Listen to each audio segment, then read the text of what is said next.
So hi guys, welcome to episode 5 of the HomeFix show. As you can see, I'm sat here all alone in my blues, in my HomeFix outfit. But you'll also see Barry is not in his HomeFix outfit Not today. today, no. Not today. So you may or may not already know, but Barry does have another business. It is a company called Aspray, and Barry will be giving you some more information on that. But along with Barry, we also have, very, very grateful to have you here, John, the business development manager from Aspray too. So we're going to spend today talking about business and in particular about the Aspray business. Barry, do you want to add to that? Yeah, well, we have got one other guest that's going to be coming in as well. We've got Dominic, who runs the marketing for Aspray. Yeah. So once John's give us a brief about what he does with the business, we'll touch a little bit on the marketing as well. But yeah, just as a little bit of an insight, Aspray I've been running for the same time that we've had HomeFix. So it's now in its 11th year. Yeah. So it's all done, I sign up contracting terms, so you get 5 years, 5 years. I've now entered my third term. So in terms of the Aspray network, I'm certainly one of the veterans amongst it. One of the oldies, Barry. One of the Well, no, yeah. Maybe in length of service, but They call them lifers. age is just a number. Brilliant. Okay, so let's move on and let's get the questions flowing then. So what's really important is to actually understand what Aspray does. Yes. Now, it isn't something such as HomeFix, fascia, soffits, guttering, cladding. It's something a little bit more unique, I would say. Yeah. And unless you talk about it, it is quite hard to understand what it all means. Yeah, when I first started promoting Aspray, when I used to go to BNI networking meetings, someone always used to say to me that it was trying to explain the Aspray service in such a way that the next person who goes and talks about it fully understands it. Yeah. And that was one of the challenges we was always trying to overcome. Were you ever able to get that message across in your 60 seconds? Because BNI is about doing a 60-second speech. No, they were still. I remember standing up once in a BNI and saying, by a show of hands, can everyone in this room, and I was probably a few months into it by then, say, fully understand what my service is, and if you don't, put your hands up. And nearly the whole room put their hands up. So 60 seconds isn't quite enough, and the Aspray service is very much when you're trying to promote is about who knows you rather than... Yeah, of course. Can you give us a description of what Aspray means? So my role is a loss assessor. So most people will know what a loss adjuster is because Aspray handle insurance claims. So a loss adjuster would be the appointed representative of an insurance company. Yeah. So those people that have the hassle of going through an insurance claim, when they ring up their insurers, the likely outcome is they're going to appoint a loss adjuster to come look at the claim, validate it, sometimes offer a cash settlement, sometimes bring in their own contractor network. What people don't realise is the role of a loss assessor, which is where I would come in, and I work directly for the policyholder. Right. So my job is to take away the stress, the hassle, because let's face it, no one wants an insurance claim if you get an escape of water or fire or a car suddenly drives through your living room window. These have stress and hassle and impact on people's lives. But even from our own experience, I remember this vividly, the day before our wedding, the ceiling in the kitchen falling through. Now, that would have been, we weren't part of Aspray at that point, but that would have been the perfect opportunity. The last thing we wanted is the ceiling falling through the day before we got married. It should have been a sign, actually. That must have been a sign. I should have focused on the claim, not on getting married. Yeah, the universe. Yeah, absolutely. Well, that is the problem. Yeah, it's like you said, we sat there one day, it was the day before, and we had water coming through the ceiling. But when loss assessors then get involved, it's about you sit down with the customer and it's reassuring them that you're going to guide them through that process. We've already got vetted contractors, so I've got the plumbers, the electricians, the painters, the decorators, the bricklayers. So we spend a lot of time vetting our contractors to make sure we got decent ones that turn up when they say they're going to turn up. And I will produce a scope of works. So the customer now doesn't have to go out and get multiple quotes from lots of different contractors, which is time off work, stress, hassle. Time on the phone. Sometimes you can be on the phone for hours just talking. Part of my job is obviously I need to phone insurance companies. Yeah. And I have to, and insurance company, if you think we may deal with maybe 8 to 10 claims in a month, insurance companies are loss adjusters are out there doing 30, 40, 50 a week, and there's hundreds of loss adjusters working for all these different companies. So they're inundated. It's a massive industry, insurance claims in the UK. So the time that the customer becomes a number essentially. So they're not going to get updates straight away. They can be prolonged, and sometimes these customers, depend on the level of damage, might need alternative accommodation. So if they have their kitchen destroyed or their bathroom and it's taken away a welfare facility, they've got to get out. They've got to go and move somewhere else. So as a loss assessor, I will guide people through that. We have contacts that give short-term lets across nationwide. But I've also got some because I particularly focus on Aspray and Milton Keynes. So I have a territory, and that includes Milton Keynes, Buckingham, and sort of the Bedford area, most of the MK postcode districts.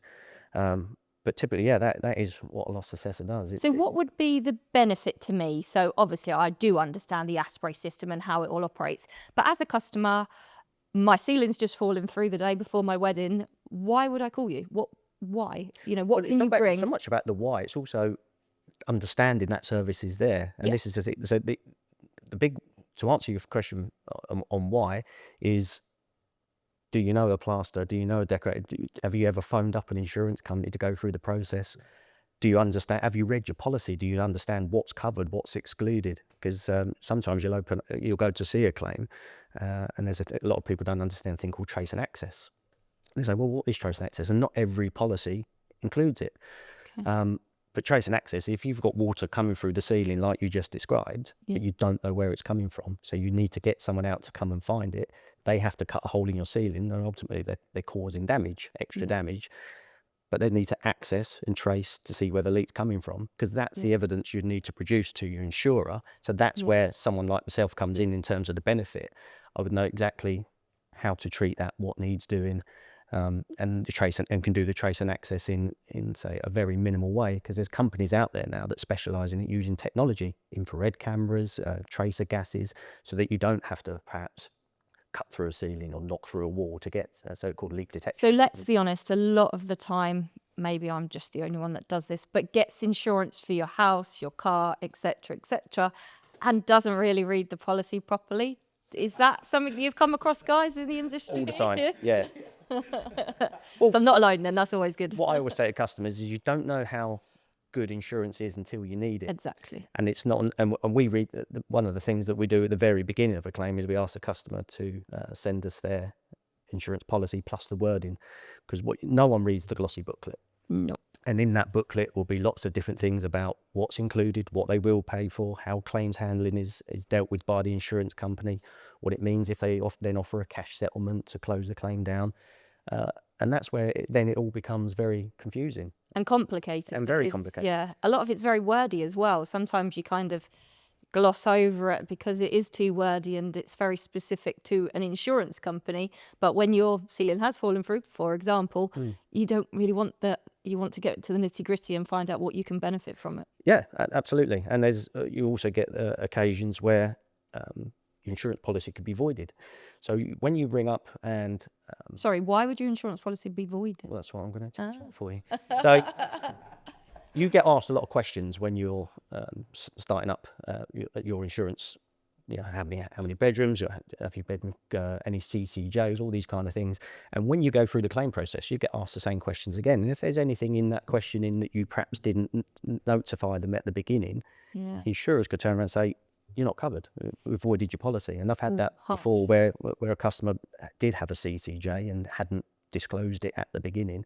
Nothing to do with an insurance claim, nothing to do with the fact that water was dripping through but he didn't give all the information at the beginning. So I'm not qualified to give, I just want to say, small print here, I'm not qualified to give advice on insurance policy. No. I can read a policy, understand what's covered and what isn't, but Aspray is not about helping people with their policy as such. So, and that's where insurance brokers come in, and that's a whole new thing. Because what a lot of people do now is compare the market, go, 5-star de facto, boom, press the button. But you still don't actually know what's covered. And that's where the benefit of the loss assessor comes in, because we will read the policy, advise the customer, if required, what needs to be done and what those next stages are, and just guide them, hold their hand through the whole process. And we're there, we're at one point of contact now, so they don't have to dial the 0800 number, press option 5, be put on hold. You know, when the loss 3 hours later, yeah, you're still there, still when the going. when the loss adjuster comes to visit, I'm there at that visit. When the first contractor's going to start, there's an introduction. So they're guided through the process. And a lot of these people that you build up that trust, and they'll give you, you know, a lot of my claims that I've got a front door key. You know, so it's that kind of level of trust and reassurance that we give to our customers. And it's great, I would say, for a person who has a busy life. You know, they've got lots going on in their lives, whether it's a family or a job, etc. That's the great opportunity for using Aspray, because you're just too busy and you don't have that additional time to be able to focus on your claim. So I think that's where the service is fantastic. Oh, absolutely. Yeah, everyone's got busy lifestyles. Yeah. You know, whether it be the work or they're going away on holiday. Yeah. A lot of people commute to other parts of the country. Didn't you have a claim before when the person went on holiday and then come back and the house was flooded? Did that? Yeah, Yeah. they were actually at their That second must home. be awful. Well, that's when damage can get really bad. Yeah. So if you're not there to stop the water when it's coming through, or next door neighbour's house is on fire. I've dealt with one at the minute where the next door neighbour's house was on fire and it went through to their house, you know, but they were there at the time and were able to get out. You know, they got, if you like, a lucky escape. Yeah. But yeah, if you're on holiday, and unless your neighbours are keeping, or family are keeping an eye on it, and the devastation that it causes to a house is phenomenal. And I've dealt with hundreds of claims over the years now, and you see some really scary sights. You know, certainly where And that in fire is involved. itself, the whole concept of you're making a claim, something has happened that's not great, it's bad, and the emotional side of it must be quite a challenge to, you know, if things have happened that are bad to your property, then it must be quite emotional for the customer as well. They're on an emotional journey, aren't they? Absolutely, and then their stress levels are, you know, and you have to handle that. Now, I can obviously take the emotional detachment away from that with the years and experience that I've got now. That's the kind of the leveling bit where you just have to sort of explain to someone, because everyone who then wants their insurance claim to go sweetly sometimes gets a bit of a surprise because it doesn't go that sweetly with the insurance company, and that's where loss assessors really kick in terms of the service they can offer and the reassurance. So Barry, what is a common mistake that policyholders make when filing a claim? Probably not calling Aspray first. Yeah, true. No, I don't think there's such thing as whether it's a mistake. I think it's when they've got to make that phone call. It's the perhaps the lack of understanding exactly when they pick up that phone call. They'll probably get their booklet out and dial the number, and then they'll just be guided through a process to answer a load of questions. And when I've speak to the customers after they've made the claim, a lot of them are just left in this.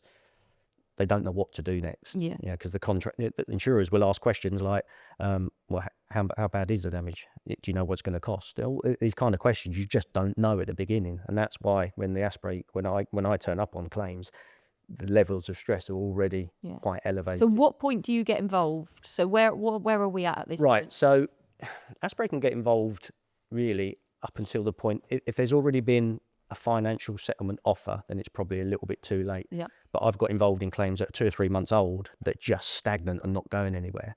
And that's a lot of that where people might just Google for the help. And fortunately, when people like business development managers are doing their jobs right, and hopefully do that, and marketing, then we are.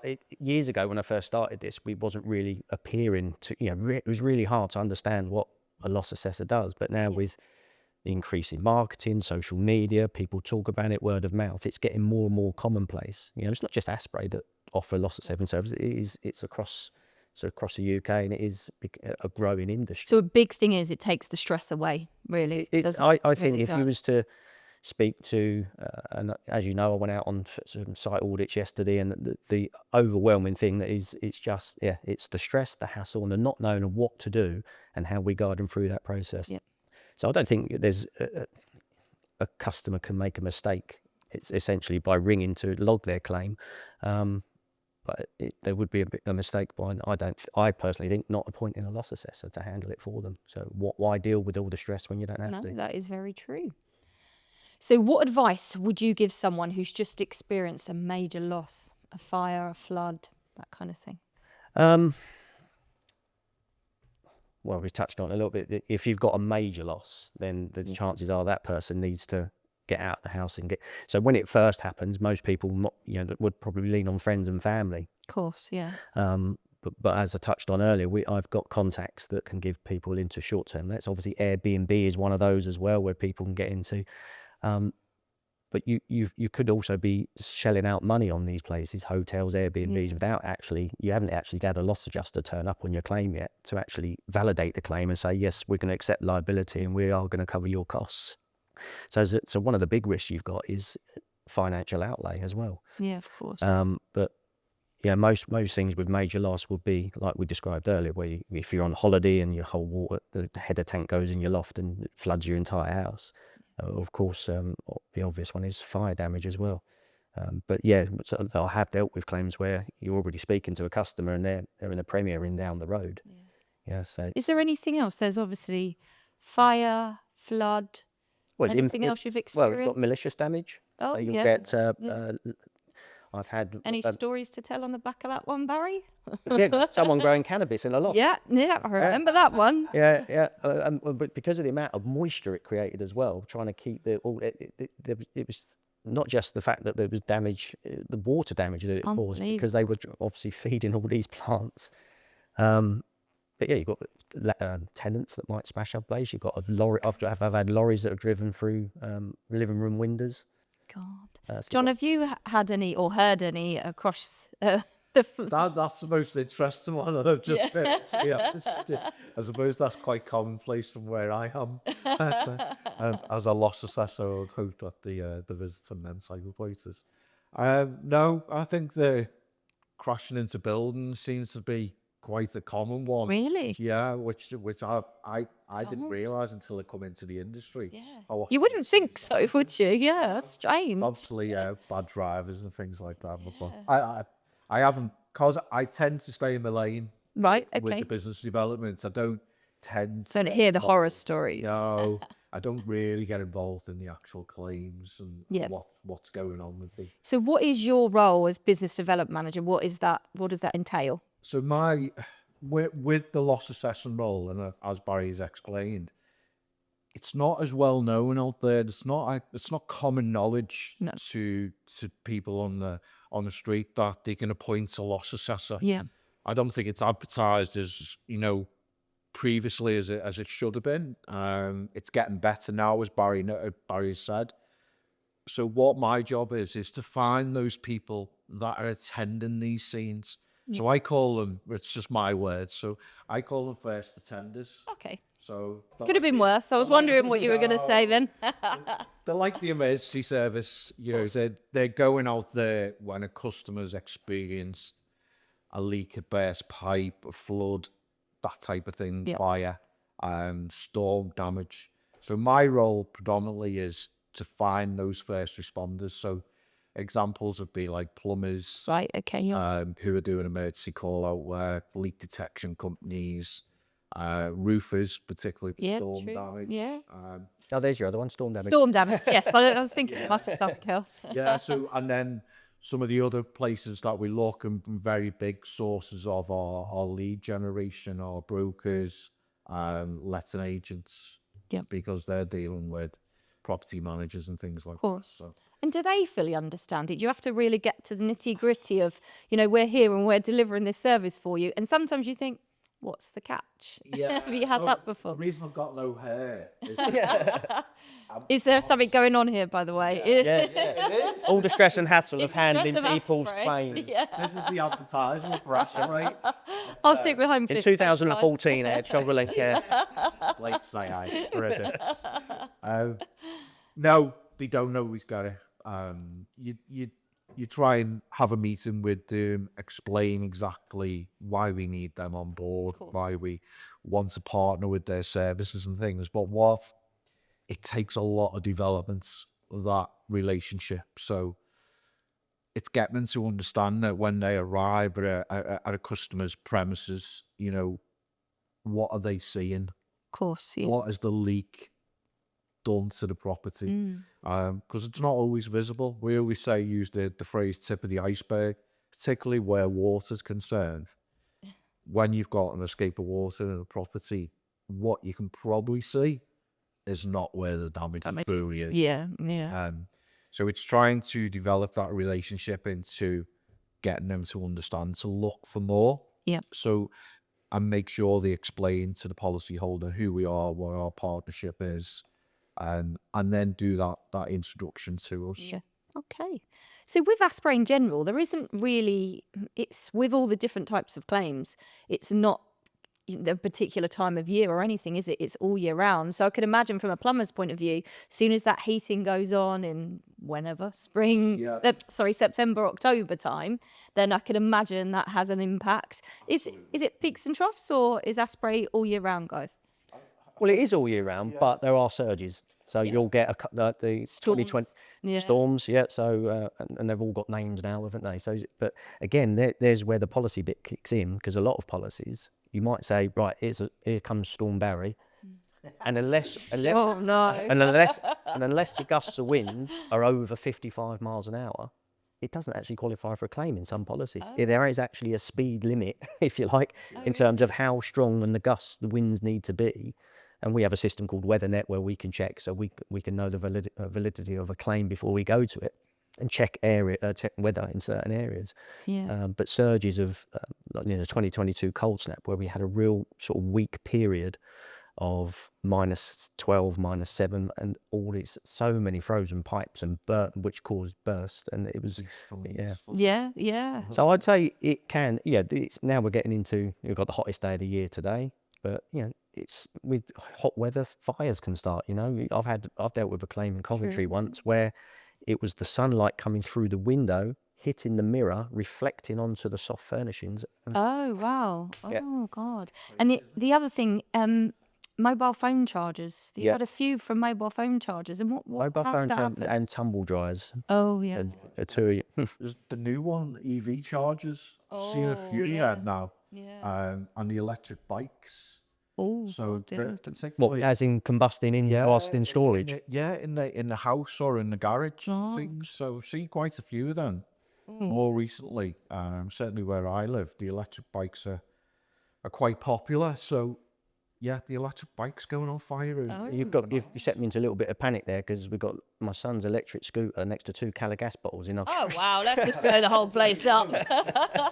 Let's move that when we get home, shall we? Yeah. Good God.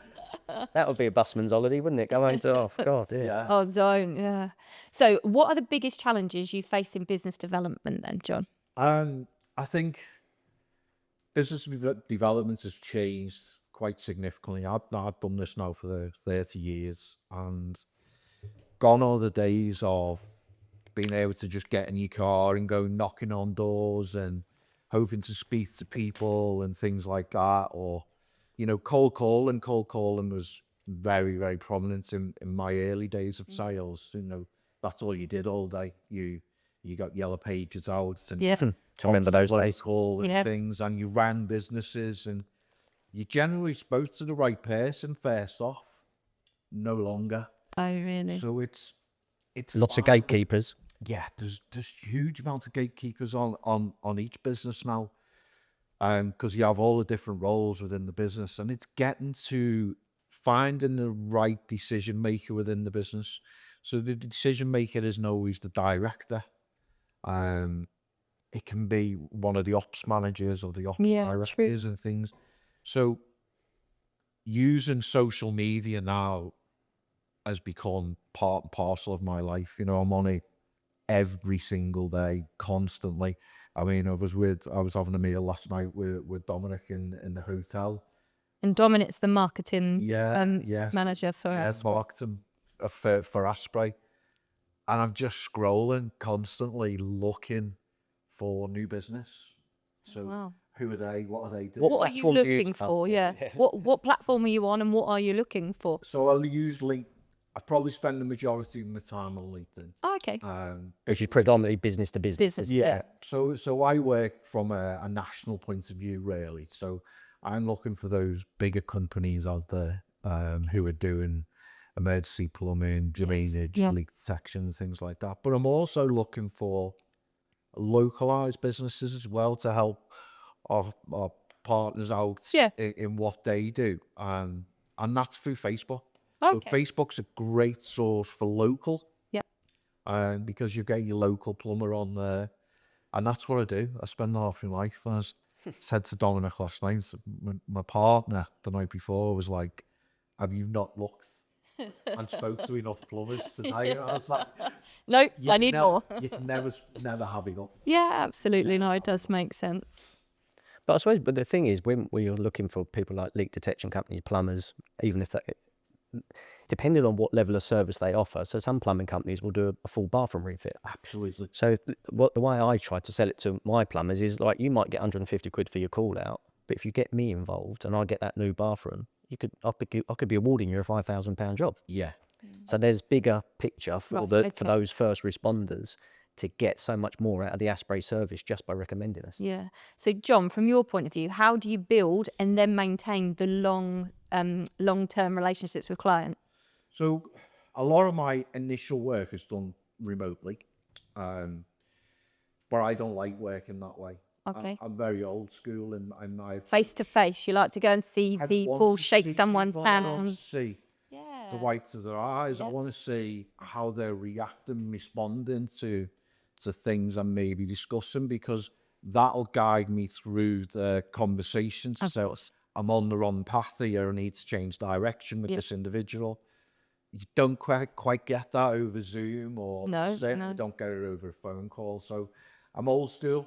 I like to Good just stuff. I like that. Do you find that too many people came comfortable with Zoom because of COVID though? Absolutely. Yeah. And I hate it too. All this Zoom, Teams meetings, when someone says, I'm like, no, come and see me. It's Face to yeah, face. And it's very evident. Is it in our some age? businesses. Was it our I age? think we're old school. Not Well, saying a word. we were called to do things face to face. Of course. People to people. People buy of people. Yeah. People respond to people. But yeah, when I'm working with certain businesses and I'm so far down the line, and I always get the same response. Shall we set a Zoom up? Shall we set a Teams meeting up? Yeah. And it's okay. It can be convenient if you've got a busy day and you've got this time slot. You haven't got time to get there and back. I get it, but Location, yeah. it is good to meet face to face. I get it. Absolutely. And you can build lasting relationships face to face. Like, I don't always want to talk business with these people. No. You know, once we've engaged with each other, we understand each other, we're working with each other. The only way that relationship is going to last is, yes, we've got to fulfill our objective on our services, but it's about having a relationship personally with them. So I like to find something about them, and then we talk about that. Yeah. Rather than every time I pick up the phone is, how's your partner, how's the children, Yeah, of course. everything, if Yeah. you're into sport. I'm a big football fan, so Oh, Barry is too. That is his only conversation. Going by his accent, I think we probably support different teams. Yeah, I can imagine you do. absolutely, yeah. But is your team in the European semi-final tonight? No. Okay. Mine's Wouldn't get too my confident, one's Barry. probably going out tonight. Yeah. So. No, so my team are, they were the fourth most successful team in the UK. Okay. So I'll give you that one. We play in blue, Yeah. but we're not so And you've got a new bonus. stadium. And we've got a beautiful new I stadium. still haven't got a New clue. ownership and new manager. Wheeze is the Messiah. I am still lost. I'm sorry. I don't He's an Everton buy fan. into football. So this is it. This is it. I'll find out some information. Yeah, so on them. don't talk football with me. I probably would not talk football with Mercedes because I know my partner, 'Cause he as soon goes. as goes on the TV, I'm going. Go upstairs. That'll be her tonight. Yep. I've got my dad and my son all Yeah, watching just Tottenham screaming tonight. and shouting at the football. Oh, I can't cope. So yeah, that's how I build relationships. Right. Anyway, people have all different ways and means of doing it. That's where I find my comfort zone. I tend to get lasting relationships from that. It's served me well for 30 years. So Yeah. I don't need to quite. And how long have you worked with Aspray for now? So I've worked for Aspray since August last year. Oh, okay. Worked in the insurance industry for 2 years now. Right. Okay. So it's So yeah, it's quite new to quite it. new. Yeah. Quite new. I mean, but business development skills. You transferable, aren't they? They're very Yeah. transferable. Yeah. What- Absolutely. I was saying to Dominic last night, this one's a bit different because I've always sold a product. Ah. Okay. So you can sell a product that's in your hand, Yeah. you can feel it, you can touch it, you know what Yeah. the benefits are. I'm now selling a service. You are, yeah. So it's very, very different. So rather than something tangible, you're trying to explain something. Yeah. So, Yeah, which is the challenge I've had for 11 years. You can see. Yeah. And that is it. So you have to sell on, previous results. So you're looking at feedback from customers and things like that. Yeah, what works, what doesn't Yeah. work. Okay. It's worth mentioning Aspray is multi-award winning. Multi-award winning, yes, multi-award winning. Absolutely. Assessor of the Year for the last 2 years. I'm nominated again this year. So. Fantastic. Very good. And We are- Aspray we are itself actually good at nearly what we do. 20 years old. It's 20 years this year. Yeah. Yeah, big celebrations coming up late in September. So Fantastic. Where you go? Malaga. Malaga. So I think HomeFix got an invite on that. they did open it up this year to partners. So yes, you have got yourself I a little will be freebie going. coming in Malaga. Yeah. You had the big bird. So what's your thoughts and what's the outlook of business development over the next 5 to 10 years? What's your thoughts on that? As I said earlier, business development has evolved significantly. I would say in the last 5 years, Do you think that's because of social media? huge. Yeah, yeah. And I think generational changes and things. So I think also people's trust and lack of trust is becoming more and more evident with what goes on in the world and things and companies, constant cold calls being received and we can sell you this or we can upgrade your service on this. It's becoming, the wall is becoming thicker and higher. Yeah. So I think where my thoughts are is you're going to have to find, and I'm doing this now, of new avenues to communicate with that business. So looking for relationships that they already have that I can maybe tap into to get to that relationship. So if, networking has become huge. Yeah. I was saying I did networking at BNI some 10, 15 years ago, and it wasn't big back then. But BNI now is huge. Worldwide. Maybe. Yeah, it is. Yeah, and then you see in network groups pop up. All There's loads of them. Yeah, absolutely loads. networking on social media. That You could literally network every day. There's enough A lot- groups a lot just of to people build do. teams that you Yeah. could literally go every day. yeah, and I know business development managers who do that constantly. Yeah, Constantly. It's a little bit more difficult from a national point of view. of course. But for localized, for our partners and people like that, that's going to be your source. Yeah. So does Aspray do events and stuff in, Yeah, the so- not the O2, but that kind of. Yeah, like Excel and Yeah, things like yeah, that. They do. yeah. Yeah. I do huge events. I think we've got one coming up in either next week or the week after. Bieber events. It's a big insurance event, so all the insurance brokers will attend that. So that's more national. So that's good for you in your role, isn't it? For Yeah, that kind of absolutely, event. Yeah. absolutely. So we have business development managers within our business who solely focus on the broker network because wow. they've come from an insurance background. So yeah, they'll have, I think it's 3 days of standing on their feet, talking constantly, Explaining Aspray. explaining Aspray and the benefits of Aspray and how we save people time. Yeah. So we save brokers time, we save letting agents time, we all these property managers, we save them time, not just a hassle.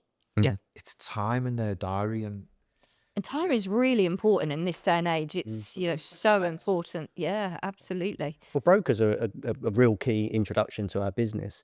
And if you're an insurance broker and which is going to be hugely competitive, to add an Aspray service, so if you're saying to your policyholders, if things go wrong, we've got someone who can deal with that, and that's the string to the bow we're adding for insurance brokers. Yeah. Okay.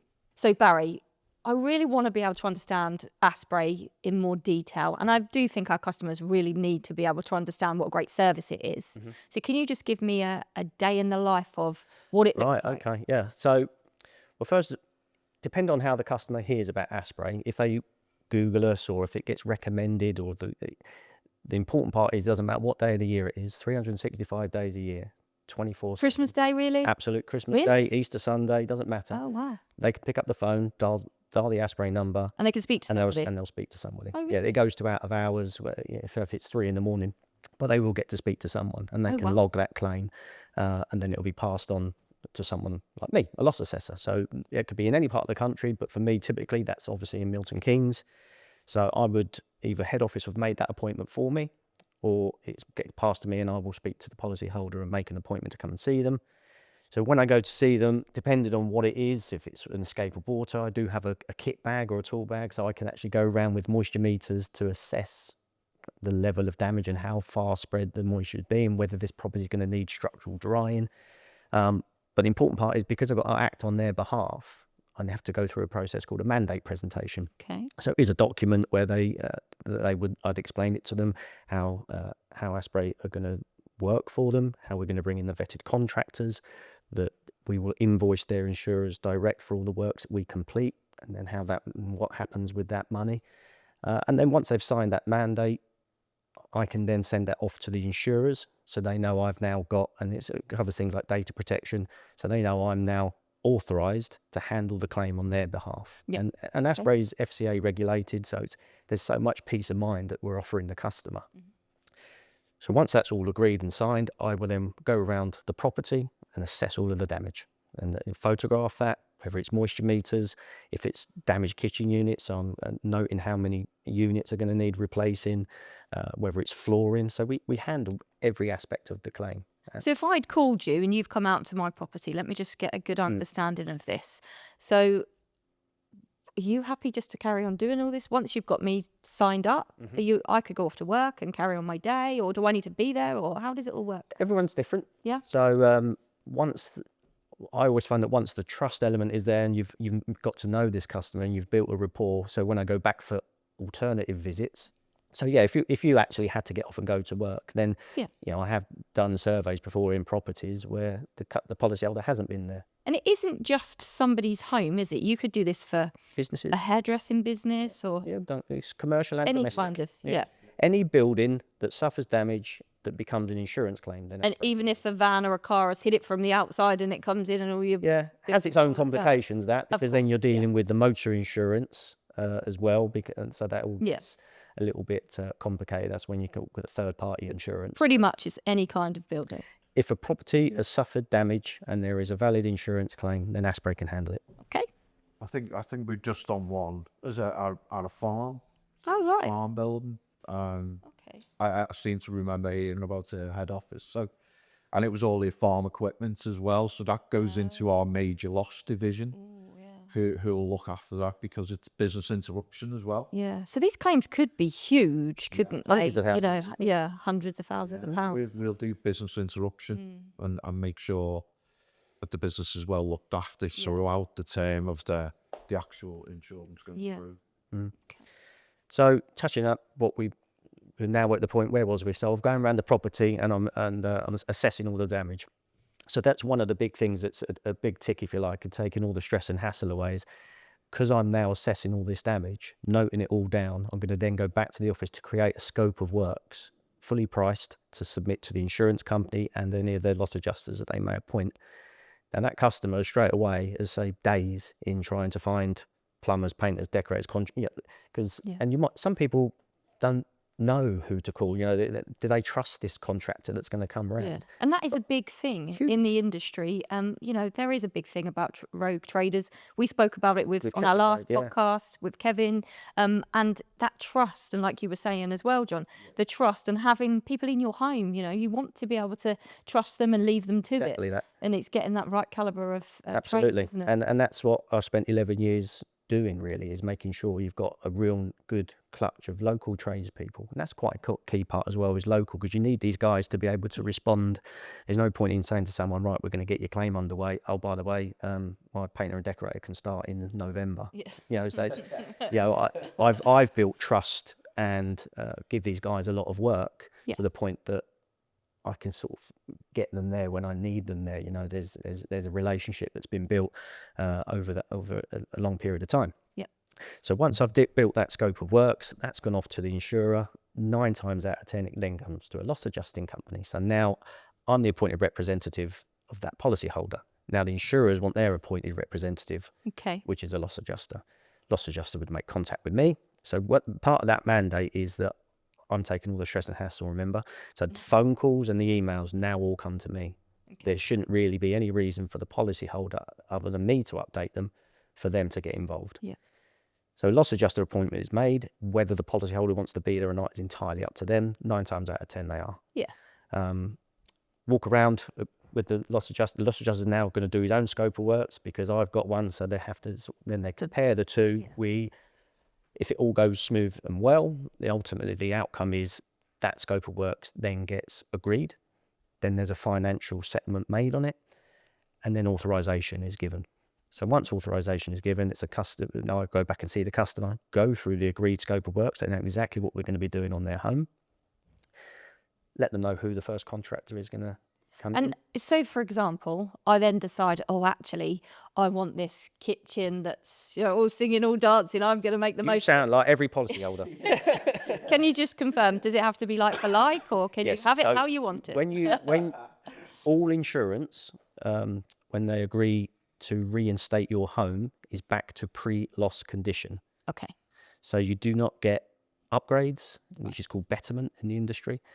But if you want it, You can. you can pay for it. Yeah. So if you and a lot of people do. So if we're going to be ripping out someone's kitchen and it was a very basic entry level kitchen, and they said, oh, I want to get the top of the range and from Houndens or wherever it might be, all it simply is a matter of is like, well, insurers are going to be paying X, and this is going to cost Y. Yeah. So you pay that extra, And and you can have the kitchen you want. Yeah. So yeah, it's insurers won't pay for any No. upgrades.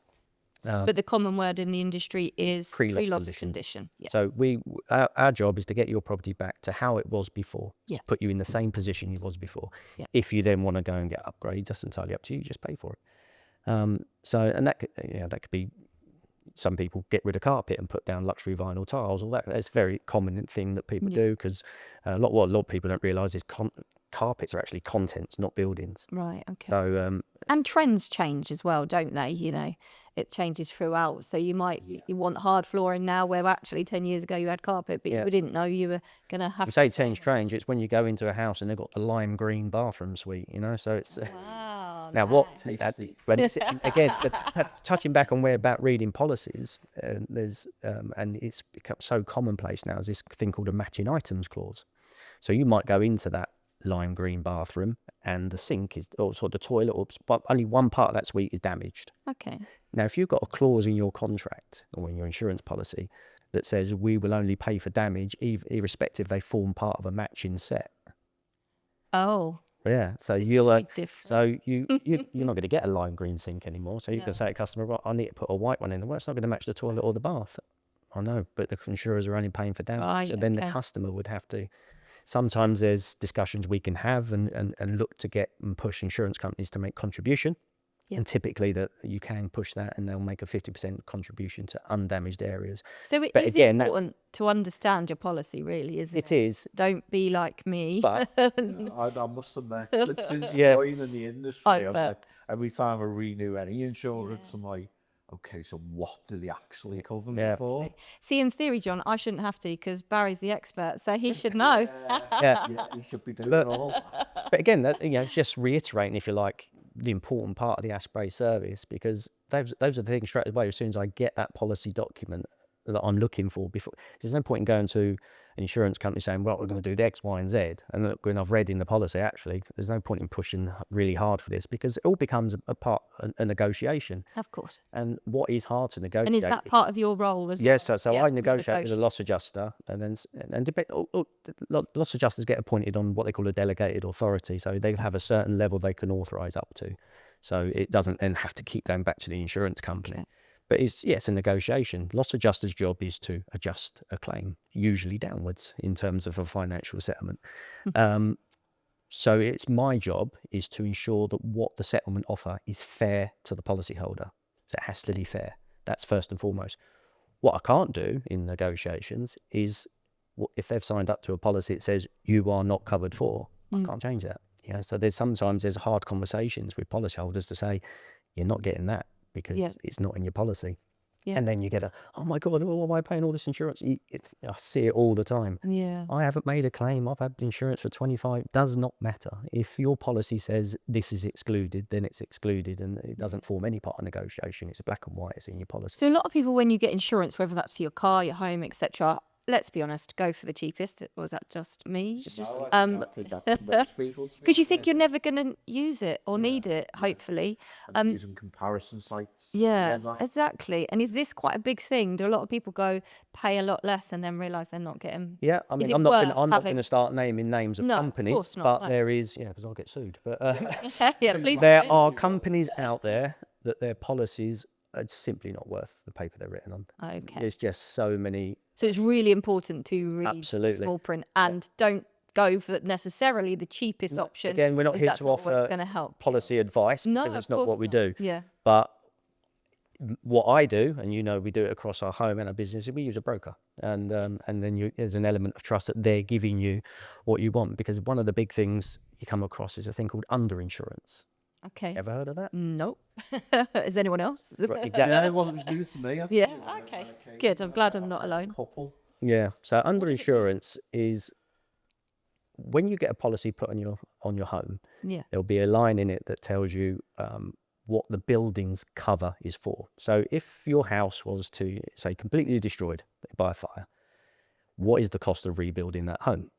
Okay. So if your policy then only allows £100,000, for instance, And you've decent policies will be £1 million or unlimited. Yeah. But if you have a policy that says £100,000, for example, Yeah. and the cost of rebuilding your home is £300,000, you are ridiculously underinsured. Oh. And that doesn't matter if your house burns down. What matters is when you go to make a claim, and if you're underinsured, then the insurers will apply average to whatever they're settling. So based on the percentage of underinsurance that you have. So you may only, you could argue, say, well, my house hasn't built down, I'm insured for £100,000 and my claim's only £10,000. Yes, but your whole building is underinsured. We're not going to pay £10,000 for your new kitchen, Mr. Customer. We're going to apply average to this. And because you're underinsured by X amount of percent, you're now £10,000 could be only £3,000, and that's all they're going to do, even though you haven't got to rebuild your home. But how would you know that? Like, as a customer, you don't. That's you the don't thing. know these things, do you? And it's not until I get policies put in front of me, and you go, oh no. And I've had underinsurance before, no. and and no one's really going to know. But even if you've got a policy and say, well, what is going to cost them? You can look at it sensibly, and if the cover is £1 million and you live in a £300,000 house, then Yeah, £1 of million course. is more than enough to Yeah. rebuild your home in the event of such a disaster. But again, it's just another string to our bow of what we're looking for when we're reading through these policies to know what we can negotiate. Yeah, I've never heard of it, to be honest, until you've just brought it There up. we go. You hearing Barry talk about all of that, you can hear the level of importance of why a loss assessor Absolutely. is Yeah. required, because you go and try and do that as just a consumer. Yeah. I'm talking to an insurance company. How are you going to know all that? Goes back to jargon again that I mentioned earlier, doesn't it? It's Yeah. batter you with jargon Yeah. constantly, Yeah.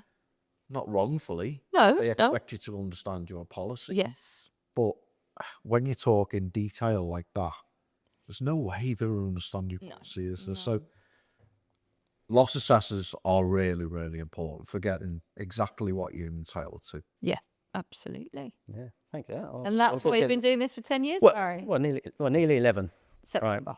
So where are we now? So we're back with the contract. We're back with the policyholder. Yes. We've got the agreed settlement. The contractors are now coming in to do the work. I may or may have had to arrange alternative accommodation for the customer. It's becoming quite commonplace now because escape of water tend to take out anything below it, and a lot of the time that's a kitchen. And if they haven't got a welfare or cooking facility, Right. then we need to get them out. So that would be the rule of thumb. If you General can't. rule of thumb: if you take away a facility to either eat or wash, Right. a welfare facility, Yeah. then it tends. There are options if some people don't want to move out, and then we can arrange. Have you had that before? Where you just have People that are very set in their ways are like, I do not want to live. I want to be in this house. Now that changes when you bring in dehumidifiers, air movers. Yeah. There's dust everywhere around the house, because I've had people ring me up before and go, that alternative accommodation. You said, can you changed please my get me mind." into alternative accommodation? Because once you get dehumidifiers in houses pumping around, And there's sometimes you can't help but have to go into alternative accommodation Of course. because obviously the level of Yeah. damage can be so bad that you know all your contents could be, you've got a bed to sleep in, for instance. But there are, if people don't want to get out of the house, then you can get temporary kitchens. So you can Okay. actually have like a porter cabin type vehicle that pulls up on really? your driveway and and then you link it all up and you've got a fully functional kitchen with a dishwasher, dining room table. Really? You just... It's absolutely, yeah. So I've had those on people's driveways before, and Oh, brilliant. so there's so many little things we can do to make that journey bespoke, if you like, to make sure the customer is happy. And everyone's going to be different, aren't they? Like Absolutely. you said, some people want to stay in the home. Others will, I wouldn't be able to cope. I'd be like, I can't cope with the mess. Get me up. Oh, that's it. The mess would drive me mad. Well, when we was driving here today, you heard me speaking to that policyholder, and he Yeah. just said the dust is driving him mad. Yeah, He is in yeah. return of accommodation, but he keeps popping back to see how work's progressing, and he's like, "Oh my God, the amount of dust!" But yeah, so when you're knocking through walls and ripping out bathrooms and pulling down ceilings, we do lay protection, obviously, but that dust still has to settle somewhere. It does. But so yeah, once the contractors are in, the process has all been explained to the policyholder. The works are then carried out under my project management. Yeah. So I will make regular visits, meet the contractors, or if there's after one contractor's finished, it's then arranging the next one. So they don't even have to arrange all that. That's something you put together. So you know what follows what. So you I tend know, to set as up a WhatsApp group. plasterer- So a lot of my products, because there'll be maybe 2 or 3 contractors involved, set up a WhatsApp group so that information can be dealt with in real time. So it's like, right, Mr. Policyholder, Craig's going to be at your house at 8 o'clock tomorrow morning. He's going to fit the new fuse box, or Gary's going to come and do the painting and decorating on the 5th of June. But you'd also know, you know, as naive here, if that had happened to my house, I wouldn't know when the plaster should come in and when the tiler needs to come in. I wouldn't have a clue, and that takes the stress away as well. Absolutely, it's got to be done in a certain order. Yeah, of course. And a lot of the time, because what we deal with most is escape of water, is the first thing is you've got to get that property dry and produce a drying certificate so that you know, because obviously if you have moisture in a house, you get mould. Yes. And then mould can be quite harmful to health as well. So Of course. yeah, it's an understanding and having the knowledge to what goes in what order as well. Yeah. Yeah. So it's and that's and that comes with experience. Yeah. So we know how to handle things in the correct manner, and then maybe it's a few weeks down the line, a few months down the line, the work's come to an end. I then meet with the policyholder. We go through everything that's been done. They then sign what's called a satisfaction note to say that they're happy with all the works they've conducted, scan the QR code, give me an amazing review on Trustist, and then when that's all signed up, that's then when the satisfaction note will be loaded onto our CRM system, and then the payment is all made. I pay all the contractors. So as I explained earlier, when we do the mandate presentation, they are authorising for Aspray Limited to hold the money. It's called client account. So that money sits there, and I can draw down on those funds to pay the necessary contractors, and then I get paid. But all of that is regulated as well as by the Financial Conduct Authority. Yeah. Yeah. And the biggest bit where people sort of squint their eyes is when you say, well, how do how much am I paying for this service? The service, other than their excess, which is in their policy, which ranges from 50 quid can be up to £1,000 in excess payment. So we collect their excess at the beginning of the claim usually, and then the rest of the work we do, we invoice the insurer direct and be paid that way. Brilliant. Okay, so I guess my next question might actually be really helpful if Dominic could join us, because what I'm going to ask is, how would I find you? Right, you want to get into marketing? Yeah. Dominic. So what is your role in Aspray? So I'm currently marketing executive at Aspray. I've worked at the company for about just over a year now. Previous to that, I didn't have much experience in insurance, but since joining the company, I've gained a comprehensive knowledge of insurance just from getting involved in all aspects of the company, really, from like your graphic design, managing the day-to-day social media, and then helping our network with like events and things like that. So I have got a lot more confident with the insurance side of it, and I think that's my knowledge is continuing to grow. Excellent. So my question over to you is, how would I find you? So from your role in particular, you've got to be shouting about Aspray, haven't you? In any form. Yeah, as we were saying earlier, marketing is such a big thing, and it's getting, and social media. There's so many different platforms. Now, Aspray's over most platforms, isn't it? Yeah, Of social media? It's hard. As I say, it is a hard job from a marketing side because it's constantly evolving all the time. So I've got to stay like constantly ahead of all the knowledge and what's going on in the world of marketing. But And it's a minefield, isn't it? We were talking about this yesterday. Yeah. but from Aspray's side, we're on most social channels: Facebook, LinkedIn. We've even got a TikTok account now, our own YouTube. So we're constantly posting out content on all of them just to get more visibility and to boost our engagement. Brilliant. I think you'd agree with me that when probably a couple of years ago, we was having a real sort of tough time using Facebook, weren't we? And we were going back to Aspray, and but it's come on leaps and bounds in terms of the videos now. How much video is just so important. I didn't realise until I started really looking into, and you getting heavily involved in the marketing side. You love video content. My face is a little bit all over Facebook and TikTok, I must admit. Yeah. But TikTok. it's something I was particularly uncomfortable with at the beginning. Me too. But when you know the power of it and what it can do for your business in terms of elevating you to the certain platforms, and which we now utilise it on both sides. I spent a day with Dominic yesterday going around to see policyholders where I'd completed claims and interviewed. Apparently they were quite nice about him. Really nice. Great. He paid him. No, I'm joking. It's just so nice to hear from like the policyholder actually with so many positive comments and like the great work Barry's done, and it's just transforming the lives going through like such a stressful period. Absolutely. Well, but the last one yesterday, the woman said, I don't know how you do what you do. But the important part is that I don't have the emotional attachment. Yeah, and they do, and that's the hard part. I probably would suffer the same feeling if, like you said, I know it was a small claim that we had when the leak before our wedding, but if the stress was the wedding bit, not the actual leak. Oh, thanks very much. If I came home from holiday to find that my house is completely destroyed because the boiler went, or then there's this emotional and I connection totally get to it. all, isn't it? So, for example, I'm in that situation now. How am I finding Aspray? How are you? What do I do? Where do I go? Where will I find you? What should I do? Aspray available to contact through so many mediums of social media. Actually, if you type loss assessors into Google, we come up straight away. Great. Try even dropping us just a simple message on Facebook or Instagram. They'll be picked up and then forwarded over to our claims team at head office, who, as mentioned before, are available 24/7. So someone will be immediately back in touch with them to basically get the process ongoing, and then it's fantastic, isn't it? Yeah, absolutely. They can even call us first. Sometimes I've dealt with claims where people haven't yet made a claim. They've gone to us they've Googled it and go, I'll speak to these guys first. Yeah. So then if they haven't made a claim, we could be there from the very first step. I've been in policyholder's house. I said, well, bring them now. Let's get the claim going. So it's but there's an 0800 number, so it's a free to call. You can do forms online, but hopefully, and a lot of recommends. Yeah. So other than the social media platform, what other marketing do Aspray do? We do a lot of email campaigns. So we do targeted campaigns to reach out to brokers and different letting agents, estate agents, just to get our content out to them. Cool. And then from that, they can click on a button, simple email, or as Barry just said, we have a dedicated 0800 number, which you can ring, and then that'll be picked up 24/7, 365 days a year, for even Christmas Day, that'll be responded to. Yeah. So we're always available, and our team are always there to help.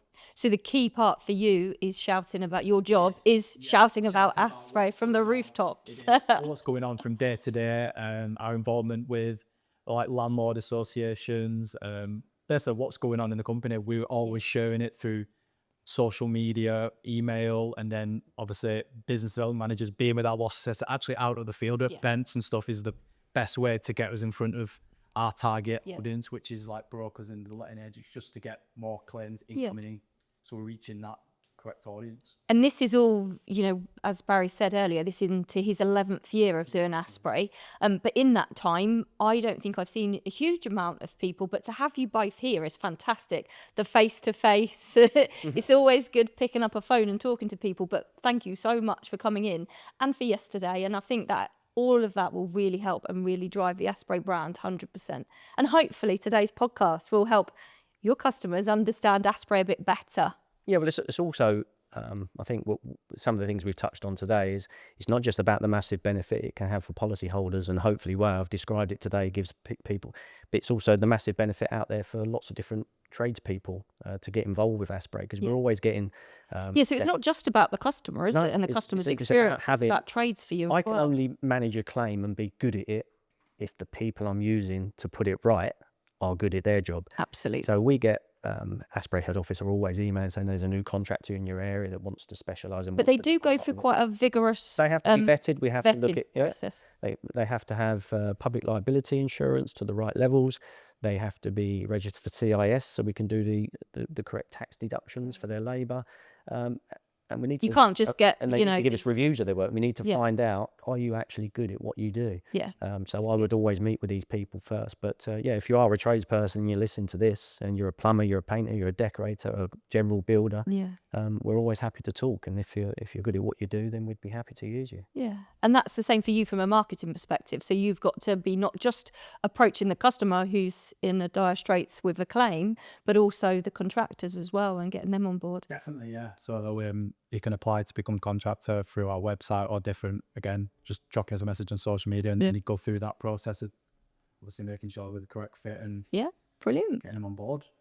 Excellent. Okay, well, thanks for joining us, Dominic. I think No, thank pretty you much- both very much for taking the time out. We know having that journey down 3-4 hours just to come and join us. We really, really appreciate it, and it's been great. And I hope our viewers. And we're all sat in here on the enjoyed hottest it. day of the year. Bob. Yes, I'm not sure if it's the cameras or the heat or what, but it is warm in here today, isn't it? Okay, well, thanks for everyone for listening. Hopefully, my description of the role of a loss assessor has helped us understand those that are going to be affected by a claim.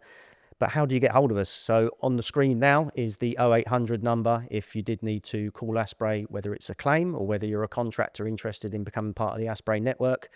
My landing page is Aspray Milton Keynes, or you can go to aspray.com. But other than that, thanks for listening.